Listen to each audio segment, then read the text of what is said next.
Great to see everyone.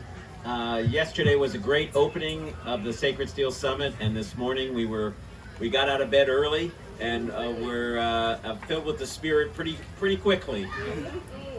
So today I have the great pleasure of being part of this workshop with the incredible Bob Stone.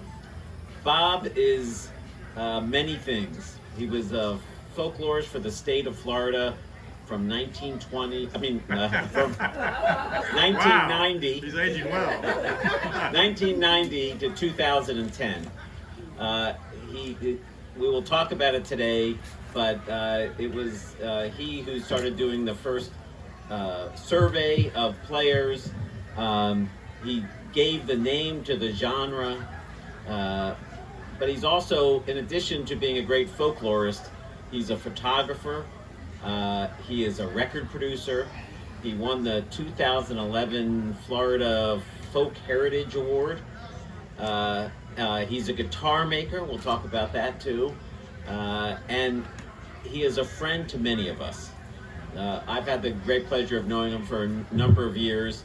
Most recently, we did a museum exhibition in Fort Pierce that was tuned to the Spirit.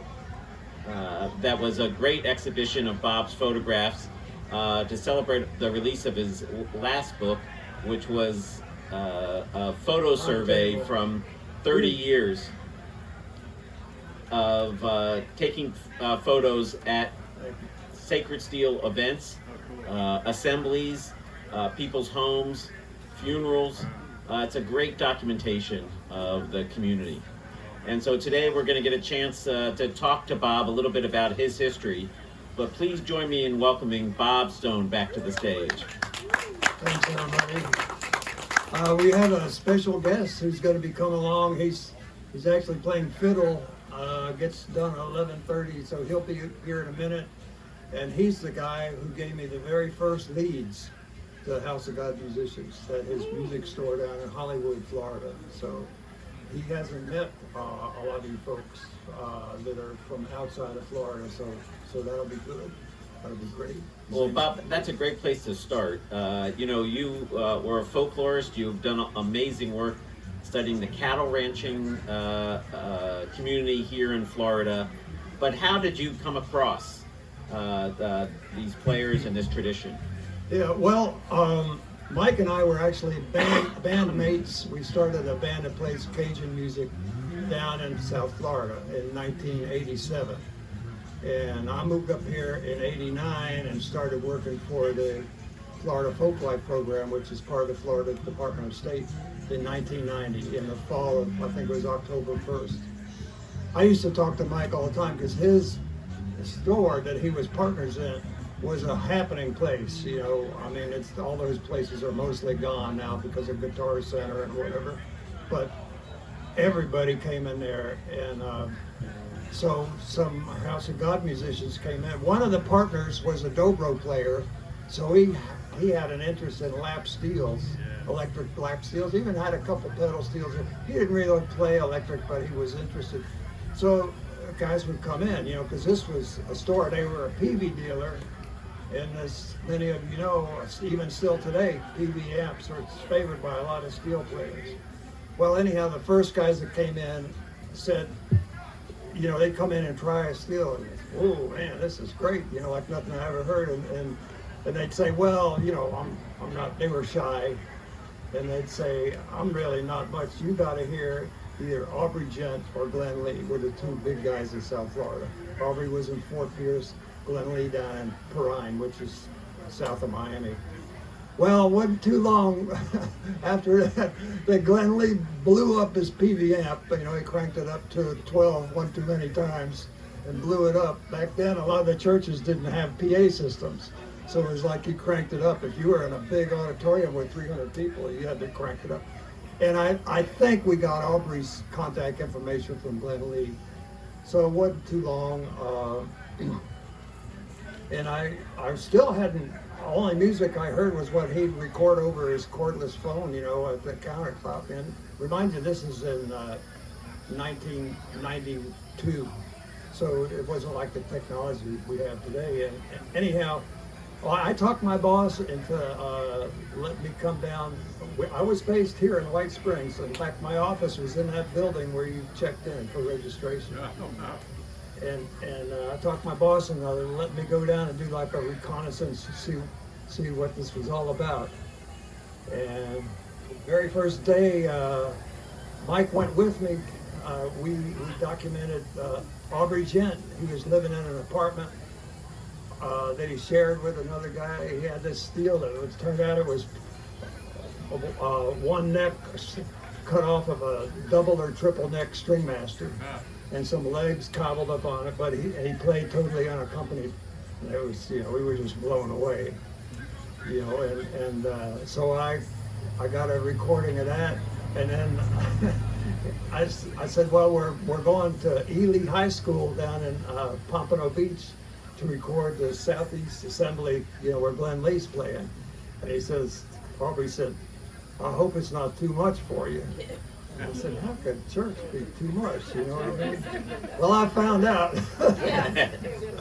You know, I had never been to anything like that, and they were rocking and rolling, you know, and they were really going, and you know, I had a digital audio tape machine, and I was brand new to that. They were brand new. And of course I overloaded it, you know, because when you do regular tape, you want to run the level as high as you can, but with digital you don't want to do that, because if it overloads. Anyhow, I got a sample and came back. Long story short, we applied to the National Endowment for the Arts and got like a $6,800 grant to do this thing.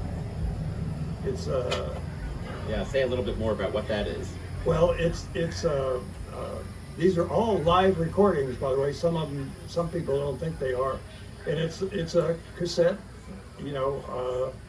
And we recorded Sonny Treadway, Glenn Lee, Willie Eason, Aubrey Gent, and we had live services at Sonny's Jewel Dominion Church, and at I think they're all from. No, they're from different services, but House of God stuff. And then we got this 32-page booklet. No, You interviewed the players and learned the history. yeah, and one of the very first things that came out actually that first day with Aubrey Gent was he said, I got an uncle, Willie Eason, who's been doing this a long time. He says, in fact, I'll tell you how far back he goes. One of his popular numbers was about Roosevelt. Tell me why you like Roosevelt, which goes back to the 30s, you know. And it took a while to find Willie. He was kind of, but I found him. He was in St. Pete, and I actually found him through Aubrey's father was Henry Nelson. Henry Nelson, born in Ocala, but he's living in New York. But his sister, Mary, was very helpful. Aunt Mary, and I think Antoine Edwards, his nephew, still lives in that house, and she somehow got us Willie Eason's number. And I remember the first thing he said, "How did you find me?" And was Willie playing at that time? No, he wasn't playing. He had, you know, I always expected, because all I knew, Willie Eason was a street musician primarily, you know.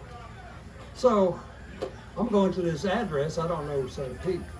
I'm thinking, I'm in the wrong neighborhood. This guy can't live here. It's right kind of on the waterfront, really nice. Well, it turned out, I found out later, he had made lots of money. He had at one time, and it was all his money from playing on street corners and so forth was the seed money for everything he did. And he, at one time, I think he had as many as 100 apartment units in New York or New Jersey. He had speedboats, you know. He had 2 different restaurants called Fat Willie from Philly. He was born in Lickskillet, Georgia, up near where Jimmy Carter comes from, Schley County. And I went up there, of course, those people didn't have any records on black people up there. It was all white. But there is a town, area there called Easton Hill. There's a wealthy white family there, so you know you can guess that his family was, they took the name of that family, I would imagine, from either sharecropper or slavery days, whatever, as was common, you know. But yeah, and he was born in 1921 and left that area when he said he was an armed baby, you know, he was an infant, and he was the youngest. He never could get it straight how many kids there were. There was about 15. I think we figured the names of 11 of them. A couple of them died, you know, when they were little kids. It was, you can imagine. Of course, there were no grave markers. But anyhow, Willie was, if you ever met Willie Eason, you'd never forget him. He was just full of it. You know, in fact, one time I had him over for a little party at my place, and he was sitting next to me, and one of my friends said, "Bob, how's your knee?" You know, so what do you mean? He says, Willie kept slapping me on the knee. Yeah, you know, he'd be telling these stories. But he was also a promoter. He promoted gospel groups in Philadelphia at the Met, the Metropolitan Opera House, and the big groups of the day. And he played on street corners in Philly and Chicago. Then in the wintertime, he'd come to Florida. And he'd go all the way far south as the farming areas, as far as Homestead, Lake Okeechobee. He had this thing where in his off time, he'd take these ladies out to Lake Okeechobee and give them a ride out there, and they'd give him a couple of bucks. And then he'd have a guy out there, he'd buy sugar cane stalks, you know, and load them down. He had a station wagon, he'd load that out station wagon. Then he'd cut the stalks up in pieces, you know, and he'd sell them at these farm labor camps for, you know, probably making 10 times what he paid for a wholesale, you know. But he was always like that, you know. Well, so you've done this survey on cassette. How many copies did you print up from the state of Florida? Roughly. 400 or 600, I can't remember. I mean, what can you do with $6,000, you know? Did they ever digitize it? Did they ever make it digital? Well, Oh, yeah. What happened was, good question, as this was being produced, and we were working in that building where you registered, we got the word that the folk life, it was at that time a bureau under the Department of State, that the Bureau of Florida Folk Life was being discontinued. It would be under another division of historical resources, and everybody was being moved to Tallahassee. A lot of people didn't go, and I was one of them. My wife had a good job in Gainesville. See, I've been commuting from Gainesville to here 60 miles one way every day for 5 years, and anyhow, so that was, actually I hung around for a month or two into the 1996. It was the end of 1995 when the Bureau got moved. To finish up, I was doing a project on Mexican music in Florida. Anyhow, I pitched this to Arhoolie Records. I sent it to Chris Strockwitz. You sent it to 2 record labels. Yeah, I also sent it to Smithsonian Folkways. I frankly didn't think that Chris would be especially interested in this because of the, you know, looking at the larger body of work, there was nothing quite like this, you know, electric guitar and all that. But, well, Chris Strockwitz called me at home during Christmas, between Christmas and New Year's, and he said, "I'm calling about this fantastic recording," he said. If you know Chris Strockwitz, he was it for, you know, created Arhoolie Records in 1960, the premier American roots music label. Now it's owned, when he got old enough, he's since passed, he sold the label to Smithsonian Folkways Records. Anyhow, Smithsonian called me, and Chris went to work on it. I said, well, I'm no longer with the Bureau, but I told him Teresa Hollingsworth she'll handle it, she's a good buddy. I said, now it might take you 6 months of paperwork, you know, red tape and all that baloney. And sure enough, it took almost exactly 6 months to get it licensed. But and then they produced the our only CD 450, which was the same name. And by the way,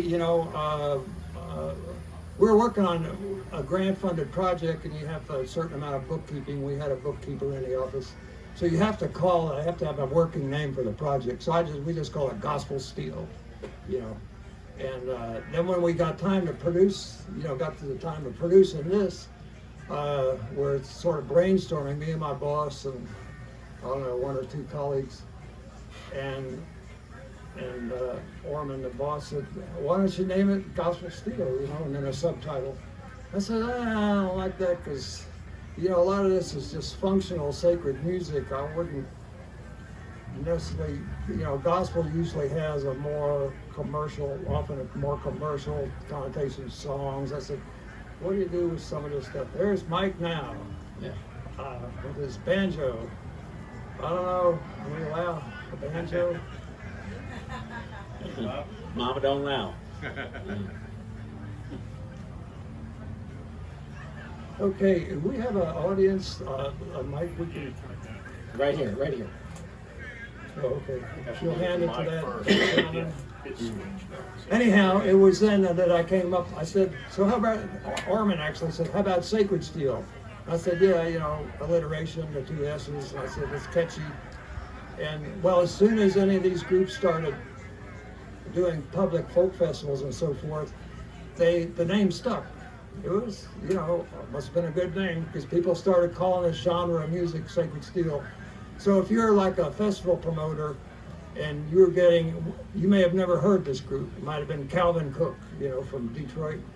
But if they were Sacred Steel, you had an idea, it's going to be steel guitar out front, bass and drums and vocals, So Chris Strachwitz at Our Holy releases this survey that you have done for the state of Florida, and that's really the first time that the broader world gets to hear what's going on. But you kept on doing work, sort of promoting this music.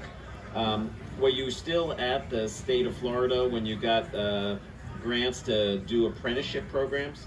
Yes. The apprenticeship program is, where is it? He just stepped away. Elton just left. Elton Noble, we had an apprenticeship program that was funded by the National Endowment for the Arts, where a master artist would teach a younger person from that community to learn the tradition. And it was Aubrey Gent was the master, and Elton Noble was his apprentice.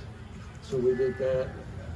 And that was in the early 90s. That was before this record came out, because after the first 2 months of 1996, I was gone from the organization. I came back to work on contract until 2010 for the Folklife program. But all the subsequent work that I did out of state and for Our Holy Records was all, like all my field trips to Detroit and New York, wherever it was, self-funded, on my own time.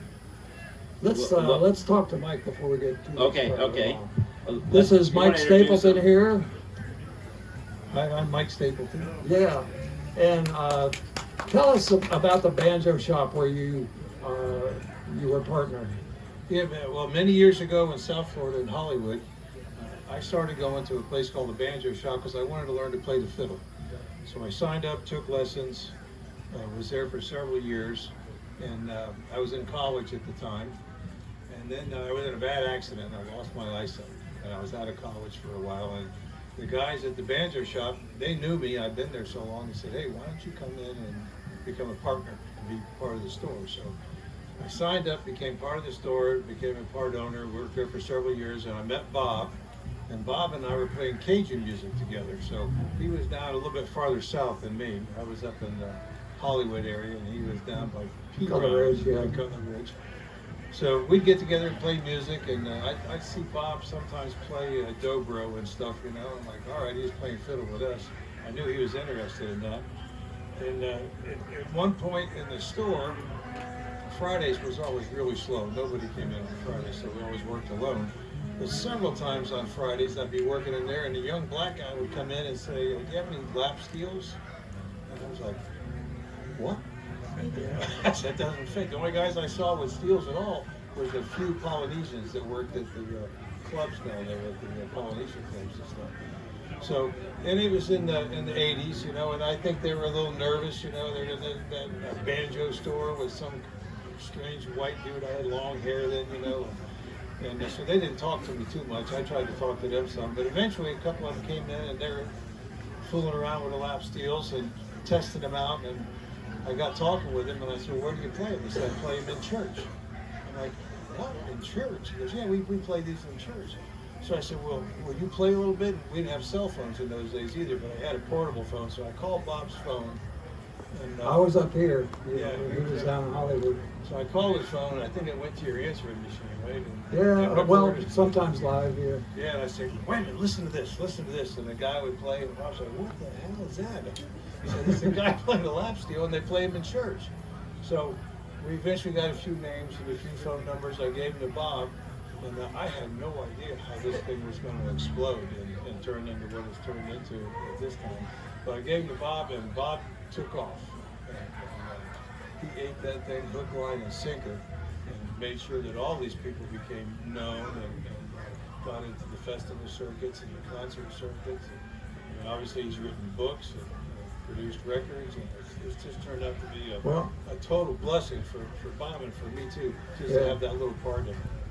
And he was with me on that first day in 1992, November of 1992. We visited Aubrey Jen in this little apartment. Mike was with me, and we recorded Aubrey unaccompanied. And then later that night, Mike had to go somewhere to meet somebody in Broward County, and I went to Ely High School by myself. And we're that big, there's probably 300 people in there, and they were rocking and rolling, let me tell you. Glenn Lee was on that big double neck Emmons steel he had. But Mike was also the guy. There's this outfit called the National Council for Traditional Arts, and Chuck knows them well. Yeah. And they do great programming and have done for years. They do the National Folk Festival, which stays in one city for 3 years and then rotates. And they do some other programs. Well, they had a program called Masters of the Steel String Guitar, and they had a concert in Gainesville. And Jerry Douglas played the dobro.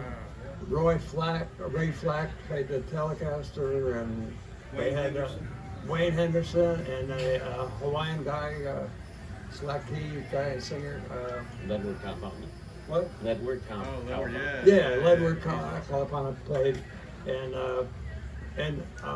I had somehow Mike got to talk to Joe Wilson.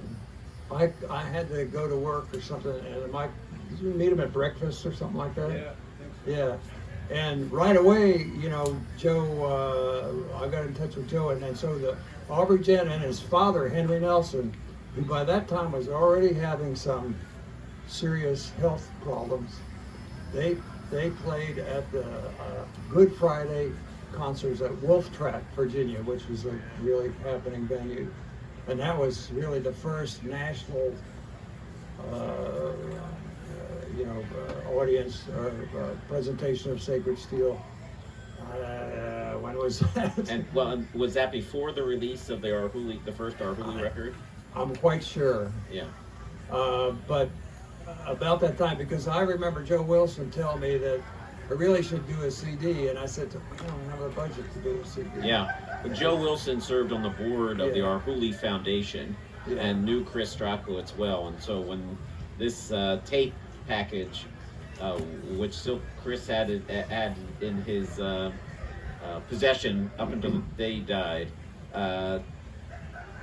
he reached out to Joe, I'm sure, to talk about this when Bob's record came through. And so that inspired Chris to record more.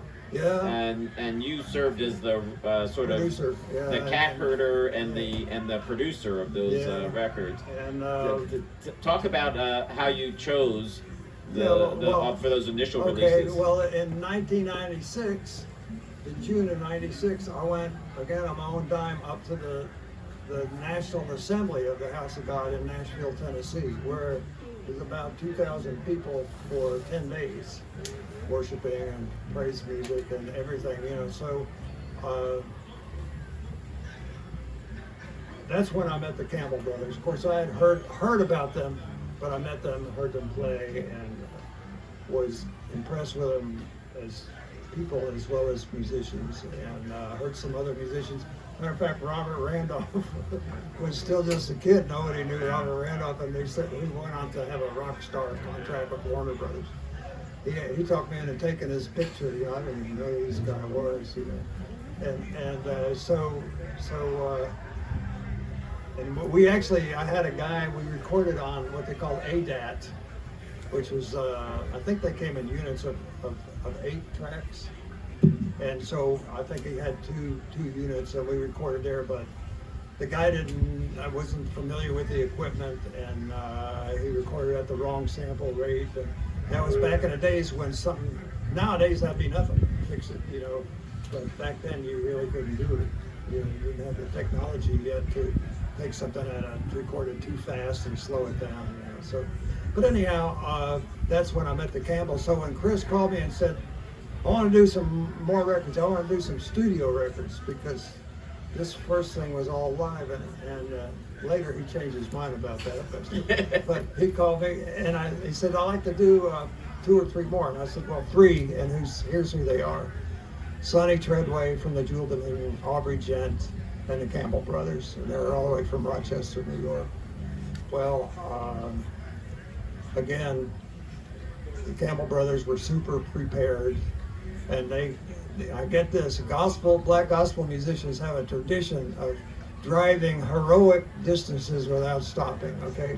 They drove from Rochester, New York, picked up their singer, Katie Jackson, who was, a lot of people would say, the best in the house of God. They called their Mahalia Jackson, powerhouse singer. And they picked her up in Baltimore, kept going to Gainesville, you know, and they got here not late at night, and I crashed. 9 o'clock in the morning, they were at Mirror Image Studio, which is now where Heartwood is, waiting for the doors to open so they could set up. And we recorded their whole album. We took a kind of late lunch, maybe 1 o'clock, 1:30. They recorded the whole thing, and Phil, the guitar player, anyhow, their bass player that they wanted, they canceled him. Well, Phil is a very good bass player. That was his first instrument, I think, wasn't it, Chuck? Yeah. So he says, bring me back a plate, which is, you know, common parlance. You use it at church a lot. You know, you have to leave to get back home, right. So you take a plate with you. You have to stick around for the fellowship. And so the time we got back, he was done. So the whole thing was done, you know, by 2:30, 3 o'clock or something. We still had to mix it, you know, but, and then we did Aubrey and Sonny. Sonny was kind of a loner, not the easiest guy, you know. You see people laughing, and he originally came from Detroit, and in fact spent a lot of his time playing guitar from the guy who established the Jewel steel guitar tradition, Bishop Lorenzo Harrison. So anyhow, he lived in Deerfield Beach. His wife was a pastor there. And as in the case of many of the Jewel Dominion churches, they had a residence right next to the church. That's pretty typical for Jewel. And so he didn't have a guitar player. We found this kid drummer who didn't even, no kidding, he didn't even have his own drumsticks. And so we brought him, they drove up to Gainesville, and we got Ronnie Mosey, who, I didn't know, I'd seen Ronnie play played guitar with Sonny at Sonny's church, and I said, well, how about Ronnie Mosey? Yeah, he's in Indianapolis, if you can get him. Well, you know, Ronnie's kind of a hard guy to get. He doesn't play much outside of church. Matter of fact, he doesn't do any festivals or anything, does he, Chuck? No. In fact, I was never able to interview Ronnie. He just stays in the church, and he's like their top musician. Well, he came down and played fabulous guitar. A lot of that stuff from those first recordings became music that they would use on National Public Radio. Seemed like they maybe used Sonny more than anybody. They used a lot of his stuff. Well, it was an all instrumental record. Yes, his was all instrumental. The Campbell Brothers, one of the tracks they recorded was used on The Sopranos, when it was the hottest TV show on TV, and during the credit roll, I Feel Good, with Katie Jackson singing, Chuck playing the solo steel, and that's still, the record still, that makes a lot of royalties. By the way, this album, when it was licensed as a CD by Our Hooli, became one of their top 5 all-time bestsellers. Yeah. We did 8 more albums, and I don't think any of them made any money. You know, but Chris was that kind of guy. Yeah. He did whatever he could do. Not that he had a lot of money, but he, you know, if he earned enough money off this record to make him be able to do some more, and if they didn't sell, too bad. He was still able to do it, you know. And The San Francisco jazz critic for the Chronicle once said to Chris that he didn't have a record company, he had a hobby, because he put out what he wanted without consideration of how it would sell. But he loved the Sacred Steel music, and through his partnership with Joe Wilson and his Joe's awareness, Joe and you played a role in making sure that not only Sacred Steel was heard in this country, but was heard around the world. How did that happen? absolutely. Well, of course, Our Holy Records had such a reputation that people around the world who like, you know, American roots music of any kind is very popular worldwide. And people literally waiting for the next Our Holy release. Well, our timing was really good, and quite frankly, at that time, Our Holy wasn't doing much at all new. They were recycling a lot of stuff that had been recorded on LP when he started his company in 1960 and making CDs.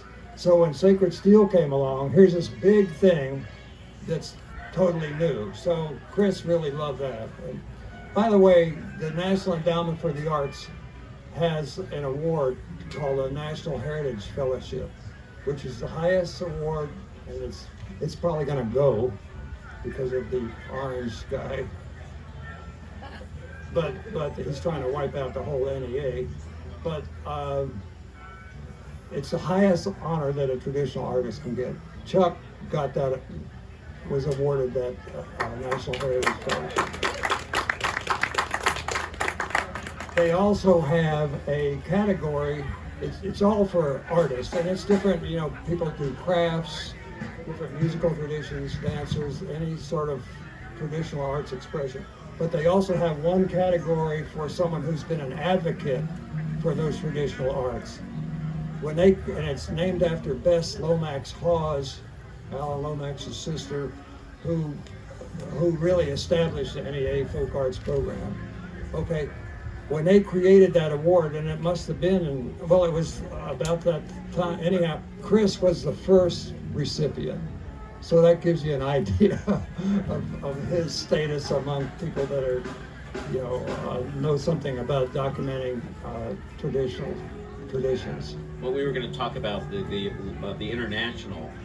Yeah, well, what really started, Chris had received an award from the Folk Alliance, the North American Folk Alliance, and the next year, he got the Campbell Brothers to play at the Folk Alliance gathering, which is, there's kind of 2 categories of people. There are performers that are trying to get bookings, and people that are doing, presenters that are booking them, you know.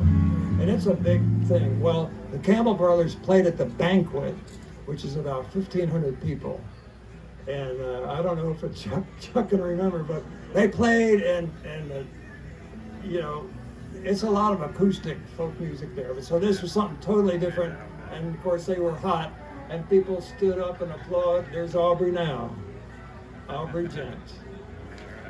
And Rufus Thomas, it was in Memphis, and Rufus Thomas, who many of you may or may not know, but he was a big deal in Memphis. He was the first black DJ in America, I think, that had his own show. Anyhow, what did he say to you guys, Chuck? He gave them some kind of compliment uh, which I had to get Chuck to, it was He just encoded, told you us know. that, he was waiting to see how well we would do. And he said if we hadn't done good, he wasn't going to act like he knew us. He said, man, hey, man, I love y'all, man. Y'all good. Yeah, and he used the N word in there somehow. Yeah, I know, man. But, So I didn't even, it was kind of coded, so I didn't know what he was saying, but I knew it was a compliment. So that was a really, and so they got a lot of gigs. That was a lot of gigs, but you ended up going to Europe and China with Calvin. I didn't go to China, I wasn't able to go, but the first European gig I went on was with Aubrey Gent. Went to the Blues to Bop, BOP festival in Lugano, Switzerland for a weekend. And then a few years later, I went with the Campbell Brothers on a 6-day tour of northern Italy. We started in Torino, and took off from there. And incidentally, we went to the Aosta Valley, which is where Valdosta, Georgia gets its name, because in Italian it's Valle, E''Aosta, and it's pronounced Valdosta. So it's like the most beautiful place in the world, off in the mountains, Roman ruins. Valdosta, Georgia didn't quite pan out, you know. Yeah. Well, So later they were sent to China through the coordinated by the National Council for Traditional Arts as ambassadors. They were sent by the U.S. Department of State to go to China for a week or so. now you mentioned earlier that you of interviews you were unable to get, but you've interviewed many of the players in this tradition. And when did you start working on the book, sort of documenting the history of the Yeah, tradition? this is a photo book, but there's also a written book, 300 pages. That I actually did a presentation about this at a Society for American Music conference in Charleston, and I even arranged for some musicians to play. You from Charleston? Close by Charleston. Yeah, what's that guy that played the double neck, kind of looked like Einstein? I can't remember his name. You know, I'm sure you know, older guy, fair skin. Somerset? Yes, Somerset. Okay. Yeah, he played, and I think Anthony Fox might have played too. They're good friends. Yeah. So Judy McCullough, who started this series of Music in American Life for the University Press of Illinois, asked me if I'd like to do a book. I said, yeah, and so I actually got an advance for royalties, which was unusual, but as it turned out, so I learned right away, there's no money in writing a university press book. But it was actually a good seller, and I worked off I earned my freedom. I worked off my debt, to the company store, and got just a couple bucks. But one of the things that helped is it was on the Wall Street Journal had a Christmas gift thing, and it was on the web where you could vote for your favorite gift, and they had chosen the gifts, and it was everything from a laptop computer to a Ferrari, Well, the Sacred Steel book was one of those things. So I got my friends, as many as I could, to vote for it, So that helped with publicity, because typically, we sold over 1,000 books, which it doesn't get too much better for a university press unless you're an instructor and your students have to buy it. Now, around this time, you're also working with Chris Strachwitz and the Arhoolie Foundation on the documentary. Yeah, that's right. When Chris called me about doing those 3 albums, which we recorded in Gainesville, Florida, and he said, I also want to do a video. I said, I don't know anything about doing a video. I never thought of how they were even put together. He says, well, I've got Alan Governor. He knows all about it. I said, do I need to talk to him? No. Yeah. So So we shot most of the footage. We shot a lot of footage. We shot Sonny Treadway had to go to a funeral. Couldn't video him, so we videoed Aubrey and his wife Laurie at Sonny's church in Deerfield Beach. And they did a couple of really nice numbers. Willie Eason was there too. And then we went down the next day, I think it was, to the Lee Family Church in Perrine. It was Mother's Day. So that all worked out well. We got some good footage there. Then later, the Campbell family, Chuck's father was a bishop in the church, very high up in the church up in Rochester. And in the suburb of Rochester, they got a new church built. So it was in the middle of winter, there was snow on the ground. But people drove all the way from Broward County in Miami. Daryl Blue was there, I remember, from Fort Lauderdale. Drove all the way up to Rochester, to be there. I mean, and so we got a lot of good footage there, and that might have been about the extent of, and anyhow, we produced this 50-minute video, which did well. It came out really nice, so we're proud of that. Yeah, and you can watch it. It's on YouTube, on the Arhoolie Foundation channel. You can watch this documentary. Yeah, the whole thing's on there for free. You can just do Sacred Steel video on YouTube search, and you'll come up with it. So that's really nice. All the time I was photographing like crazy. So I'm sure everybody remembers that. In those days, I was shooting film until just at the very last I converted to digital, and there were a couple of times when I shot both because I wasn't sure of the digital thing, so anyhow, I wound up donating over about round figures 7,000 negatives to the Arhoolie Foundation, and they got a grant recently from the National Endowment for the Arts to digitize all those. So they're there, along with, they've already digitized the interviews. Yeah. I gave them, I think, 120 interviews, recordings, cassettes and digital audio tape. So they're all on, it's arhoolie.org. Again, if you don't remember, just look up Arhoolie Foundation. Or Get in the shade, brother. Yeah, there you go. And so the photo book, which came out in 2020. Yes. And I can open it up because I know somebody's going to want to buy one, and I can sign it for them. And in addition to pictures of the musicians, it also documents community activity, acts, services, and many other parts of the Sacred Steel community. Yeah, I didn't get too far along when, especially photographing.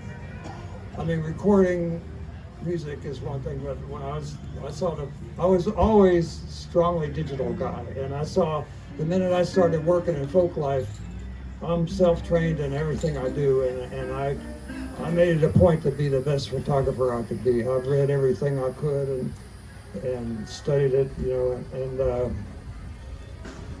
anyhow, where was I going with it? Oh, so I had all these, I was putting together a book, and I used one of these self-publishing companies, to make a prototype. I used blurb.com, and I took it to the American Folklore Society meeting in Miami, and I University Press of Mississippi, you usually think Mississippi, number 50, but they have a very good press, and really they're my favorite press for folk life stuff. I think their books are as good as anybody.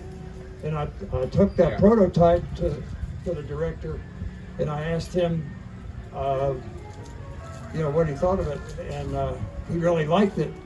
He said, so I said, I can give you this prototype to take back to Mississippi and talk it over with your staff. He said, no, can you give me a PDF, digital file? And I did. And they had several meetings, and they really liked it, but they said, we can't make this work economically. So then I went back to them. Long story short, I got funding from the Arhoolie Foundation from one donor. What's his name? Ed Littlefield. Ed Littlefield. Who plays the pedal steel. Yeah, and for the entire cost, $15,000 to print 1,000 of these. You know, so because Chris flipped over it, so he really liked it, and he made sure that it got done. So that was really good. And guess what? University Press of Mississippi was right. It's only sold about 250 copies. Well, Bob, we don't have a lot of time left, but there are so many different things that you have done as a folklorist, record producer, documentarian, photographer, but now, and a musician. Tell us about your current hobby of guitar making. Well, my therapies, and I've been doing this a little over 2 years, and Mike got me started. Mike, by the way, is a skilled luthier. For years, he was the official repair person for Martin Guitars in this region, and he still does repair work every week. He's made a couple of guitars, and so he gave me a kit, you know, for a present, and that got me started. Threw me off the deep end, and I've since progressed. This is number 8 right here, and I've already started on number 9. But this is my therapy. My wife has a dread disease, and I've had spinal problems for years. So sitting at the computer or even standing, I have a workstation that goes both ways. It's hard on me. It's pain, you know. And so this is my therapy. And I make something tangible. What's really cool is that I don't make the parts except for the pick guard. I make the pick guard, but I buy components, and I have to go to some trouble to make sure they all fit, and then I do all the finishing work. And so what's really neat is that the whole, you know, for depending on how many setbacks I've had, it might be a couple, 3 months, you know. It's a woodworking project, you know, dealing with this nitrocellulose lacquer, which ain't easy, you know. And then one day, you know, I'll wire it up, and it does this metamorphosis to be a musical instrument. And that's just really super. Why don't you make lap steels? What? Why don't you make some lap steels? Because it's not as attractive for a number. First of all, I can, for a lot less money than it would cost me to make one, I can buy one. True. And Sad, these true. things, you know, I say like buying a neck for a Telecaster is like buying an electric socket for your house or something. There's hundreds of people that make them. You can pay, you know, $50 or $800, you know, and there's all these different choices. This guitar started in 1950, and it really hasn't changed. Yeah. This is all the same technology as Leo Fender's 1950 guitar, except I have improved components, and if it's prettier, you know. But it's just not the same thing. I've thought of it, and I still think of it, and it may happen someday. Especially, Mike's going to retire in about a year, and he's a really savvy guy. You don't know. There's no end to his technical savvy. He teaches electronics lab at UF for one thing, but he's a great woodworker. So I'm sure he's going to get set up with CNC, you know, computer numerically controlled, and we'll make a lap steel.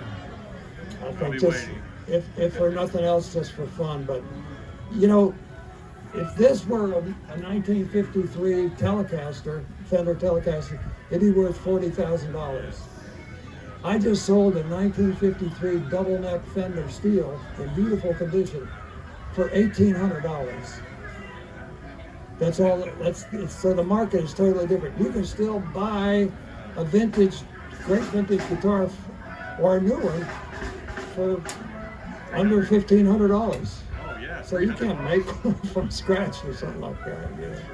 We only have a couple minutes left. I'm wondering if anybody has any questions for Bob about his work in the community, his observations about what he's seen over the years, or anything about any of the musicians he's met over the years. He's explained a lot. Ted Beard here is 91 years old. Look at that man. Yeah, all right. He's only 90. 90, okay. I thought 90 you told me you years, were yeah. 91. You're working on 91. I thought you were 90, but and he came all the way from Royal Park, Michigan to be here. Yeah, I mean, So- Bob, when did you start? You obviously started here in Florida, but the community extends to New York and Michigan. When did you start Yeah. documenting Well, the? more than that, it's 26 states in the House of God, and then Jewel Dominion has some states that the House of God doesn't have. So the first names I heard from Aubrey were the Campbell brothers and Chuck Campbell and Calvin Cook. Calvin Cook was from Detroit. And then I heard of Ted Beard and others. So, and then of course when I went to that first General Assembly, I went basically as soon as I heard about it, in 1996, June of 96. Then I met kind of the who's who. In fact, I have a group photo in here of Ted and Calvin and Chuck and Glenn Lee and forget, here it is right here. Well, I just want to say thank you because I knew about Sacred Steel from here and there, being a hobby musician and interested in lap steel, but you filled in a lot of Well, thanks. And I'm glad to answer any questions afterwards. I know they got to keep the workshop schedule moving, but you're most welcome. It's been my pleasure, and I tell you what, I'm going to get on my soapbox for just about 30 seconds. That's what you get. Because I also did a big project on Mexican music. After I retired, the last big project I did was 5 centuries of cattle ranching in Florida. So I worked for 10 years for the Florida Cattlemen's Foundation. Couldn't be more different from the House of God. But I tell you what, the executive director of the Florida Cattlemen's Association, he bought 5 of these books from me. So that was a real compliment.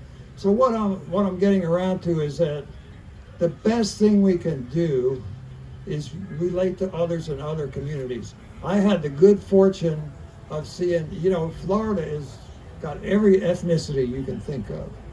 And not only have I documented people of different cultures, I've been in their homes, in their churches, I've eaten their food, I've got to know them over several years. So that's the real reward, as far as I'm concerned about doing, working as a folklorist, is you get to work with all these communities. And I use the Mexican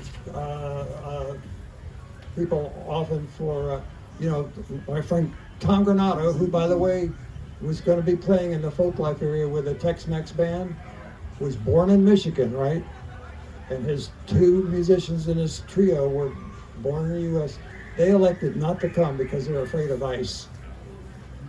It's just not worth it. They don't want to get detained and screw up their whole life. But we need to, and the arts is an excellent way to relate to other cultures. And I use the Mexicans sometimes as an example because, especially I come from South Dade County, which is very agricultural. People think of Mexicans as tomato pickers. Well, there's a lot more to them than that. When people hear their music, they say, wow, this is beautiful, this is great, Then they learn how to relate, and same with this, same with Sacred Steel stuff. So that's the best thing we can do, and for most of us, since I've retired, you have to go out of your way to mix it up with another culture. But it's entirely worth it. It's the best thing you can do. Well, that's a great way to end. I hope you'll join me in giving Bob Stone a big hand. Thank you for all your work over so many years that have helped us, the larger community, understand the Sacred Steel community and to introduce this music to the rest of the world. So Well, thanks, John. I want to add, it's been just a great pleasure to work with you. He's a mover and shaker. He was acting director of the Our Holy Foundation for a year. and he's still kept involved. He's doing all this on his own initiative. He's from California, you know. He didn't just drive up the road from Gainesville. I mean, he's. When's that record going to be out? The record June 27th. June 27th. It's a tribute to Clifton Chenier, the King of Zydeco, and it's got all these great artists. Chuck, did you get to meet Mike? Okay, he's the guy. Yeah, I met him before. Okay, I didn't know you knew him. Anyway, thank you very much for attending this session with Bob Stone. Appreciate it.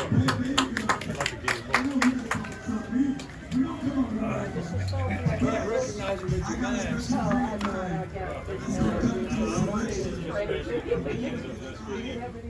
Yeah, I got $4 $40. I wish I was that. All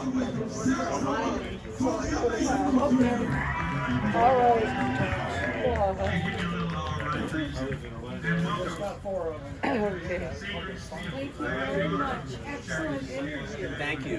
Thank you. I really appreciate I it. was thinking, oh, I'm not going to ask. We tried to cover a lot of different areas. You know, 45 minutes is going to 35 plus your career. I didn't think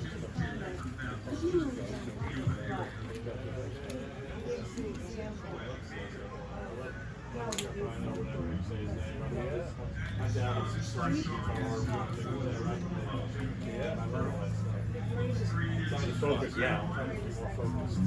And a love for the community. yeah, that's right.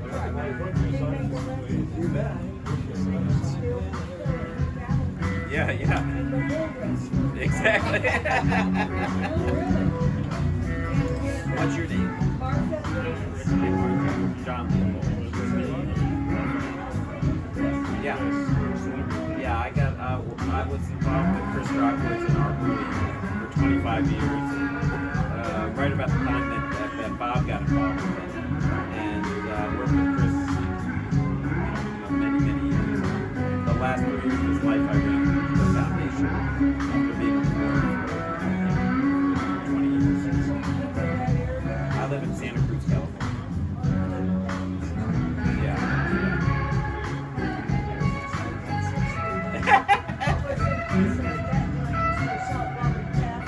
Yeah, no, they still have great really saltwater tap rooms.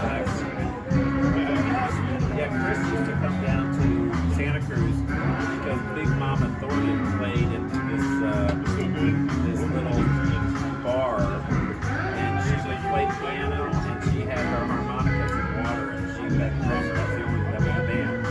She would just play the blues, and he would come down from Berkeley because he loved Big Mama Thornton.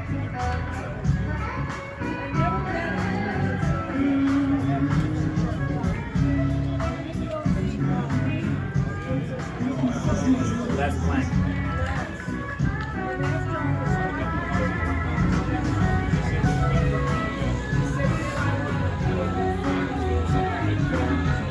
Oh yeah, that's a great film.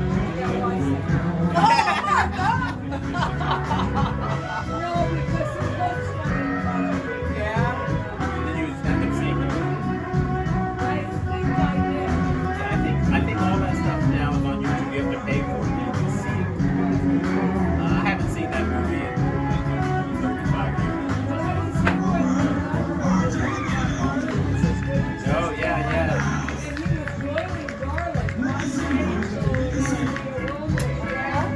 Yeah, no. Les was really active and engaged as a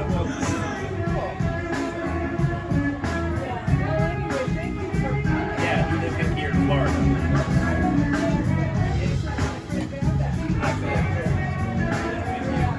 Yeah, well, that's where Bob lives.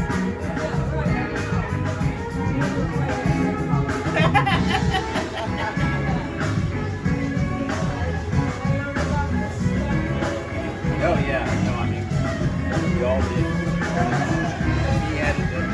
If Mike had said, "Come on down and check this out," and Bob wasn't a folklorist, it may still have been totally different. ALS.